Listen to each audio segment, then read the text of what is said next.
Hello viewers, welcome to current affairs session. ఈరోజు 20 మేకి సంబంధించినటువంటి important current updates ఏవైతే ఉన్నాయో అవన్నీ మనం కవర్ చేసుకుందాం. Right, okay.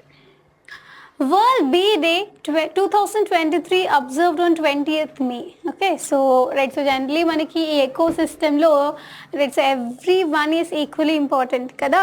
రైట్, సో ఆ రకంగా ఈవెన్ తేనెటీగలు కూడా important because they are considered to be pollinators కదండి. సో వీ నో దట్ కదా. Right, so world bee day is an annual event held on May 20th to increase understanding and recognition of the vital role bees and other pollinators plays in our ecosystem కదా. So మొత్తం మీద be day అని celebrate చేసుకున్న ఏవైతే pollinators ఉన్నాయో so వాటి అన్నిటికి సంబంధించినటువంటి డే కింద కూడా మనకి సెలబ్రేట్ చేసుకుంటాం అనమాట. రైట్, సో జస్ట్ ఒక మార్క్ ఆఫ్ ఈవెంట్గా గుర్తుపెట్టుకోండి, ఓకేనా. Right, so International Tea Day 2023 celebrates on 21st May. International Tea Day's annual observance on May 21st to celebrate the long history and cultural significance of tea around the world. So obviously we know kada, so tea plantations ekkada unnayandi manaki north eastern states lo manaki unnai kada avuna. So Assam lo kani ఇంకా even Kerala అంటే మనకి extreme parts of the downwards లో కూడా మనకి ఉన్నాయి. Okay, so ఈ tea plantations కి సంబంధించినటువంటి క్వశ్చన్స్ కూడా మనకి ఎగ్జామ్ లో వస్తుంటాయి. And most of the unemployment ratio అంతా కూడా సో మనకి చాలా వరకు ఇలాంటి యాక్టివిటీస్లోనే మనకి ఎంగేజ్ అవుతూ ఉంటారనమాట. అండ్ మోర్ ఓవర్ మనకి నార్త్ ఈస్టర్న్లో మైగ్రేషన్ కాన్సెప్ట్ ఉంది కదా. So every one is coming to the north eastern states and staying there. ముఖ్యంగా బంగ్లాదేశ్ నుంచి అని చెప్పేసి మనకి ఇష్యూస్ వస్తూ ఉంటాయి. రైట్, సో వాటన్నిటికీ కూడా because of the employment which is there for this tea plantations ఉన్నాయన్నమాట. సో అలా కూడా మనకి వైడర్ బేస్లో గుర్తుపెట్టుకోండి. అండ్ చాలా మందికి ఇండియాలో ఇట్ వాజ్ అ హ్యాబిట్ అనమాట. So every day they'll consume tea and it became part and parcel of their life కదా. సో టీకి అంటూ కూడా ఒక ప్రత్యేకమైనటువంటి డే ఉంది, that is 21st May. Every year celebrate చేసుకుంటారు, గుర్తుపెట్టుకోండి, ఓకేనా. RBI announces withdrawal of 2,000 rupees banknotes from circulation. This is very important అండి. సో ఆల్మోస్ట్ మనకి people tend to confuse the demonetization it is అని చెప్పేసి. Okay, so demonetization is different and removing from the legal tender list అనేది different అనమాట. Okay, so almost ముందు నుంచే మనకి even 2019 నుంచే మనకి ఆర్బీఐ మనకి ఇష్యూ చేయడం అనేది ఆ 2,000 రూపీస్ నోట్స్ అనేవి ఇష్యూ చేయడం అనేది మనకి ఆపేసింది. రైట్, సో ఇప్పుడైతే ఏవైతే ఉన్నాయో రైట్, సో లీగల్ టెండర్లో ఉన్న నోట్స్ని కూడా సో మనకి సెప్టెంబర్ వరకు టైం ఇచ్చింది. సో అప్పటి వరకు కూడా మనకి బ్యాంక్స్లో మనకి నోట్స్ అన్నీ కూడా మనకి ఇచ్చేసేసి అరే సో అంటే మన పేరు మీద మన అకౌంట్లో మన బ్యాంక్స్లో డిపాజిట్ చేసుకోవచ్చు. ఓకే, సో ఎవరైనా ఈవెన్ మనకి సర్క్యులేషన్కి కూడా అంటే ఇప్పుడు మనం ఏదైనా రెస్టారెంట్కి వెళ్ళి ఈవెన్ 2,000 రూపీస్ నోట్ పే చేసినా కానీ సో దే క్యాన్ టేక్ అండి. ఓకే, కాకపోతే మళ్ళీ వాళ్ళు బ్యాంక్లోనే మనకి అది డిపాజిట్ చేసుకుని మార్చుకుంటారనమాట. So it was just an issue that it was no longer been continue in legal tender wise అని చెప్పేసి ఆర్బీఐ చెప్పింది. కానీ గుర్తుపెట్టుకోండి, సో చాలా మంది డిమానిటైజేషన్ అని అనుకుంటున్నారు, నోట్ల రద్దు కాదనమాట, ఇది గుర్తుపెట్టుకోండి, ఓకేనా. So the RBI decision to withdraw 2,000 rupees banknotes from circulation while maintaining their legal tender status marks a significant development in India's currency landscape. Make sure that you have to note down this, okay na? Right. India supplied arms worth 422 crores worth. Okay, so rupees to Myanmar junta, UN report reveals. మనకి ఈ issue మనకి పాత కాలం నుంచి నడుస్తుంది, అవునా. So మనకి మయన్మార్లో military versus డెమోక్రసీకి సంబంధించినటువంటి తగాదా ఎప్పటి నుంచో చూస్తున్నాం. ఈ ఆంగ్ సాన్ సూచీ గారు so she raises a voice కదా. సో చాలా ఏళ్ళుగా మనకి పోరాడుతూ ఉన్నారు. సో ఈవెన్ ఆమెను కూడా హౌస్ అరెస్ట్ చేయడం కానీ సో వాయిస్ని రైజ్ చేయకుండా ఉండడం కానీ ఇలాంటివన్నీ చూస్తూ ఉన్నాం అనమాట. బట్ డెమోక్రసీని స్ట్రాంగ్గా సపోర్ట్ చేసే యూఎస్ ఎప్పుడు కూడా మనకి ఈ యాక్షన్స్ని అపోజ్ చేస్తూనే ఉంటుంది. అయితే ఇప్పుడు ఏంటి అంటే సమస్య రైట్, సో మరి మయన్మార్లో ఆ మిలిటరీ వింగ్ని సపోర్ట్ చేస్తూ మనం వాళ్ళకి ఓకే సో 422 crores వర్త్ చేసేటటువంటి ఆర్మ్స్ని మనం ప్రొవైడ్ చేశాము అని చెప్పేసి యూఎస్ మనల్ని చెప్తోందనమాట. అర్థమవుతుందా? మరి ఇండియా దీనికి ఏ విధంగా రెస్పాండ్ అయింది అది కూడా ఇంపార్టెంటే. లేదు, బికాజ్ అంటే ఇక్కడ అల్టిమేట్గా సో ఇక్కడ మనకి ఏమైపోతుంది అంటే సో వీఆర్ సపోర్టింగ్ ఆ మిలిటరీ రూల్ రెదర్ దాన్ డెమోక్రసీ అని చెప్పేసి మనకి ఆ కాన్సెప్ట్ వస్తుంది అనమాట. లేదు అని మన మినిస్టర్స్ ఏం చెప్తున్నారు అంటే, మన ఎక్స్టర్నల్ మినిస్టర్స్ అందరూ కూడా ఏం చెప్తున్నారు అంటే రైట్ సో లేదండి అలా ఏం కాదు, so we do have some bilateral treaties. Okay, so మయన్మార్కి మాకు ఉండేటటువంటి సో ద్వైపాక్షిక ట్రీటీస్ ఉంటాయి కదా, సో ఆ ఒప్పందాల ప్రకారము ఏవైతే సో ఏదైనా కంట్రీకి సంబంధించిన మిలిటరీ ఎక్విప్మెంట్ ఏదైనా కావాలి అనుకుంటే సో ఇరు దేశాలు కూడా సో మనకి మార్చుకునే అటువంటి వెసులుబాటు ఉంది. సో ఆ ట్రీటీ మూలకంగా మేము ఇచ్చాం, కానీ so it was not exclusively that we have to support, అక్కడ మనం డెమోక్రసీకి సపోర్ట్ చేయకుండా ఉండాలనేటువంటి ఉద్దేశం మాది కాదు అని చెప్పేసి మనకి సమాధానం ఇండియా వ్యక్తపరిచింది అనమాట. అర్థమవుతుందా? సో ఎప్పుడైనా ఇలాంటి చిన్న చిన్న యూఎస్కి వ్యతిరేకంగా చేసినటువంటి పనుల వల్ల మనకి కొన్ని ఆంక్షలు విధిస్తూ ఉంటారనమాట. సో అలాంటివి కూడా మనం కనిపెట్టుకుంటూ ఉండాలి. Okay, so it was not became that much issue because India responded so well and వెంటనే మనకి రెస్పాన్స్ కూడా ఇది జరిగిందని చెప్పేసి సో ఇది మా ఉద్దేశం అని చెప్పేసి చెప్పింది, కాబట్టి it was not that issue నా. ఓకే, బట్ ఎప్పుడైనా మనకి చైనా కానీ రైట్ సో పాకిస్తాన్ కానీ ఇలాంటి ఇంటర్నల్ విషయాల్లో రైట్ సో మనకి ఇన్వాల్వ్ అయినప్పుడు, ఏవైనా రీజనల్ గ్రూపింగ్స్లో ఇలాంటి ఇష్యూస్ రైజ్ చేసినప్పుడు so then it becomes issues అనమాట. అర్థమవుతుందా? గుర్తుపెట్టుకోండి. According to United Nations report titled $1 billion death trade, India has supplied arms, dual-use items and raw materials worth rupees 422 crores to the military junta in Myanmar. But India చాలా సార్లు support చేస్తూ even ఆంగ్ San సూచీకి కానీ so తన arrest మీద కానీ so చాలా వరకు India respond అయింది and India strongly supports democracy all the time అండి. ఓకే, గుర్తుపెట్టుకోండి. Defense production in India surpasses 1 lakh crore mark on the back of crucial reforms. Obviously, చూసాం కదా, so India should be kind of self Reliance అనేది ఉండాలి. So ఏ country మీద కూడా so ఎక్కువ శాతం మనకి ఇంపోర్ట్స్ అనేవి ఉండకూడదు, ఎక్స్పోర్ట్సే ఉండాలి అని చెప్పేసి ఒక కాన్సెప్ట్ మీద మనకి నడుస్తుంది. Even make in India concept అనేది చాలా రకాల స్కీమ్స్ మనకి చూస్తూ ఉన్నాం.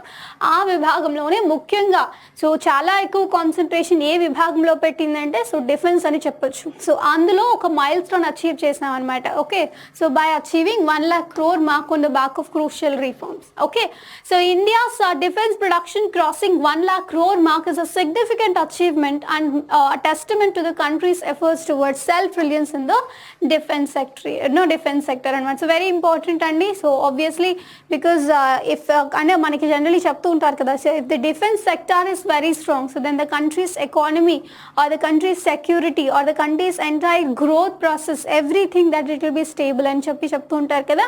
సో ఆ విభాగంలో that India is getting some milestones అన్నమాట. So India's defense production crosses 1 lakh crore mark for the first time ever in financial year 2023. Okay, right, it's a grateful and happiest moment as well. So the government on Friday said that the value of India's defense production crossed 1 lakh crore mark for the first time ever in the financial year 2022-23. The value of India's defense production in the financial year 2023 currently stands, okay, so 1,06,800 crores and it will go further upon once the data is received from the remaining private defense industries, the ministry said. Inka perige chance kuda undata, right? Anyway, so remember this, okay? Next, RBI approves 87,416 crores surplus to government for financial year 2023, triple the previous year's amount. So obviously మనకి ఇక్కడ important concept ఏంటి అంటే ఎప్పుడు కూడా ప్రతి year కూడా మనకి ఏదైతే సర్ప్లస్ అమౌంట్గా ఆర్బీఐ లెక్కల్లో వచ్చినటువంటి అమౌంట్ సో గవర్నమెంట్కి మనకి రెగ్యులర్గా ఇచ్చేస్తుంది. మనకి అనుకుంటున్నాం because all the time when financial crisis ఎప్పుడైనా ఉన్నప్పుడు గవర్నమెంట్ విల్ టేక్ అలా మనకి సెక్యూరిటీస్ అవన్నీ ప్రొవైడ్ చేసి even government will borrow money from RBI కదా. సో మరి ఎక్సెస్ అమౌంట్ మనకి ఎవరికి సబ్మిట్ చేస్తారు అనేటువంటి క్వశ్చన్ వస్తుంది అనమాట. So remember this, excess amount ఏదైతే ఉంటుందో that will be handed over to the government only. Okay, so after even contingency fund కింద కొన్ని సెక్యూరిటీ అమౌంట్స్ అవన్నీ పెట్టుకొని సో ఇంకా ఫర్దర్ అమౌంట్ ఉంటుంది కదా, so that will be handed over to the government అనమాట. సో లాస్ట్ టైం మనకి 30,000 700 crores ఏమో మనకి ఇచ్చినట్లయితే, సో ఇప్పుడు చూస్తే మనకి 87,416 crores అమౌంట్ అనేది ఇచ్చింది. సో ఎగ్జాక్ట్లీ న్యూమరికల్స్ కాదు, కానీ the concept where it was involved అది ఇంపార్టెంట్ అనమాట. ఓకేనా, right. So RBI decision to transfer so a surplus amount of 87,416 crores to the central government for the fiscal year 2022-23 marks a significant increase, okay, compared to the previous year. Okay, right, very important. Next, so a book guts amidst bloodbath. So alright, so an Anushman Gaikwad narrative by Aditya Bhushan. So Anushman Gaikwad, a former Indian test cricketer, released his semi autobiographical book, so titled Guts Amidst blood bath. So book పేరు గుర్తుపెట్టుకోండి, కాకపోతే ఇక్కడ they use the word semi autobiographical. Autobiography అంటే we know that it was been written by their thing కదా, so వాళ్ళ book వాళ్ళే రాసుకుంటారు. But semi autobiographical అంటే ఏంటి అనే క్వశ్చన్ రావచ్చు అనమాట, అలా కూడా అడగవచ్చు.